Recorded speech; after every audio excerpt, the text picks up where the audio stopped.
बतावा सुबेरे से संजा हो गए काली आलू खोदे के भौजी से ना भौजी सुनबे ना करत। अब है जब हम निकल जाब ना तो कहीं रुका हम चला थिला ऐसे तो हम एकदम खिसियाई गए। मैयो कौनो आता पता ना बाटे वो तो घूमे गईल बाटे लगा था। ए चाची हमार माई भी का लागत ना गईल है ओके तो जब देखा संजा हो जाला ना निकल जाले घूमे भी तब पता नहीं ओके का अटकल रहा था चल जाते गांव घूमे। अरे भौजी आलूआ खोदे चलबू कि ना चलबू हम ही जाते खोद के लेके आई बेग तसला वह संझा बनी का चालू ले दीदी कहाँ आलू खिता हुए वाला हो चला हम दिखा दे मुँह देख लेते हैं। अब सुबेरे कहा तेरा भौजी चला आलू खोदी आई तो नहीं निकल लुआ जब संझा भर तो कहा चला आलू खेतवा देखी आई अब तो मुन्हार हो जाए पता नहीं। अरे चला हो भाई बड़ा टाइम बा चला चला दिखा दे हमके। हाँ तू आलू खेत देखे जाबू ना तो वहीं जाना कि भैया देखिए ना तो हम आई संझा के तब दही 2-4 हाथ हम वो कहिए जो अपने तय ससुरे। अरे चलाना है को देखियो इसमें को ना है चलाओ दिखा दे हमके चलाओ जाए देखे में। चला ठीक है वो चला।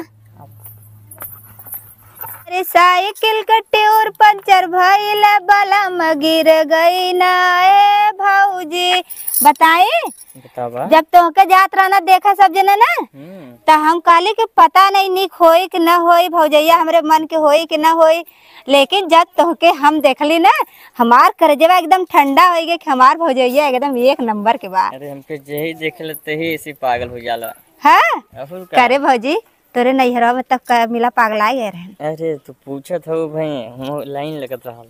हाँ लाइन लगत रहल का। अच्छा ये बताओ अगर ये लाइन लग जाई ना तो भैया तो के तलाक दे दे तुरंत। अरे नहीं हो ऐसा कोनो बात न हुई तू देखत रहू ना तोरे भैया को काबू कैले। हाँ और का न हो अब भैया जब काबू कैले हो तब तो ठीक है हमारे गंगा वाले भैया के काबू मत करू नहीं तो फिर जान ले बहुत बेकार हो जाए। चला आलू खोद लेवल जाए। हाँ चला चल जाइए चला। हाँ आलूया कितना खनाल हुए हो अब बाकी बाटे अब ए में ओल्हा।